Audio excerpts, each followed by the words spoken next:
కష్టాలు బాధలు తీరాలని స్వామి మెడలో మాలలు వేసి నీ సన్నిధి చేరితిమయ్యా.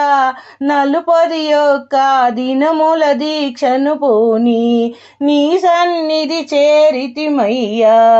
అయ్యప్ప స్వామి అయ్యప్ప, అయ్యప్ప స్వామిని చూడాలని వచ్చాము. ఆ మణికంఠుని దర్శించాలని వేయ ప్రాయసలు ఓర్చుకొని స్వామి రాళ్ళల్లో రప్పల్లో ముళ్ళల్లో నడచి వచ్చామయ్యా స్వామి. నెయ్యి అభిషేకం స్వామికే, పాలాభిషేకం స్వామికే, తేనాభిషేకం స్వామికే, చందన పన్నీరభిషేకం సుందరమైన అయ్యప్ప స్వామికే. శరణం శరణం అయ్యప్ప స్వామి, శరణం అయ్యప్ప.